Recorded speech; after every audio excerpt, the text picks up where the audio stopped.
Hey there, welcome back to the channel. Today we are going to look at the Judgment card. I'm going to be talking about the symbology, what I think about this card, how I understand it, giving you some meanings. If you want a deeper dive, check out the podcast. There's a whole episode on it, getting into more of the meanings and how you can read this for your client. This is just a little mini session where we look at the art because I love the art in the tarot.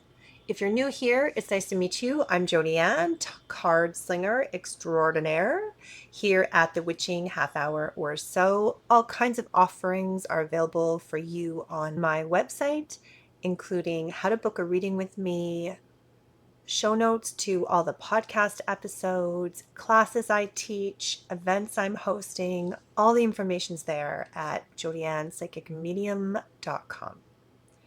So if you've listened to the podcast episode on this, you will know that this is not my favorite card of the tarot. I really struggled with it for years, and I'm going to show you why. It's the imagery and the art. Tarot comes from the 1600s, and the art on the Judgment card is very Christian themed. It's very old school. It's very Judgment Day, like angel with a horn calling people up out of crypts.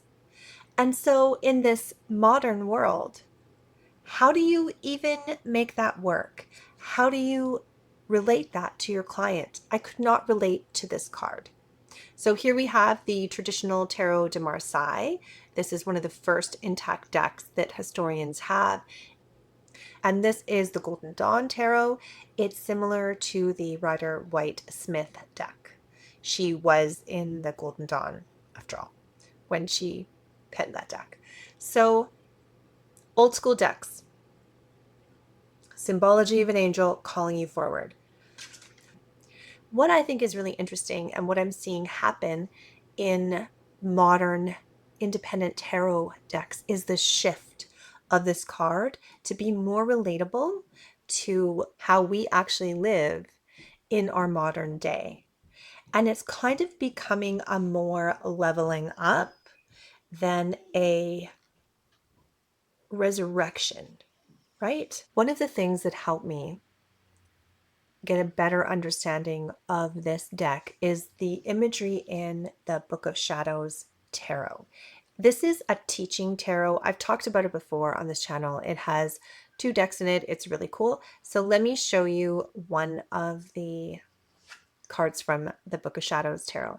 This is from the As Above, and see, it's called Initiation.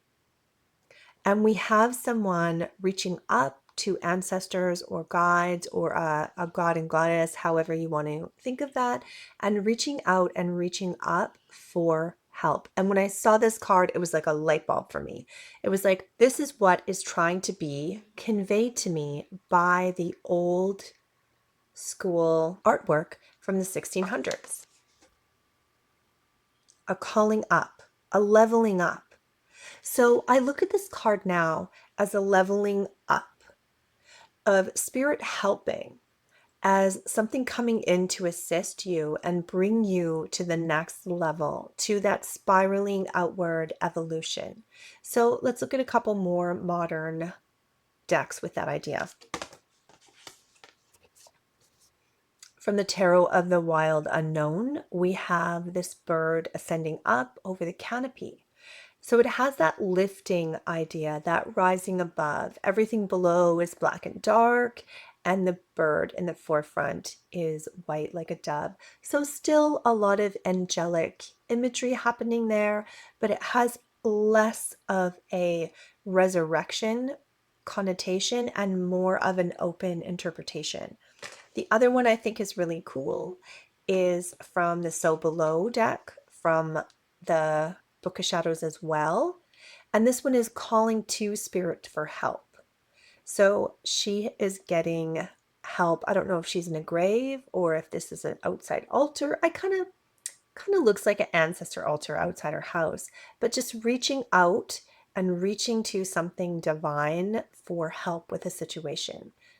Help is coming. Information is coming. It's a very hopeful card when you look at it from that perspective. And this one's neat. This is from Isabella Rothman's This Might Hurt Tarot. And she has Judgment here with Anubis. So the idea of getting into your heart space and seeing, like, how do you judge yourself?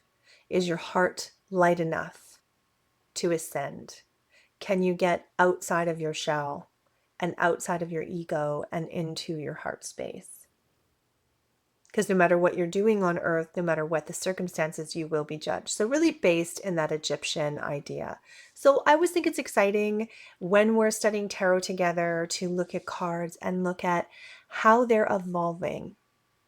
How is this modern, whatever wave of paganism we're in, where we have all these independent artists coming together and creating amazing divination tools, how they're each rethinking and re-looking at the cards and the meanings and the symbolisms behind them.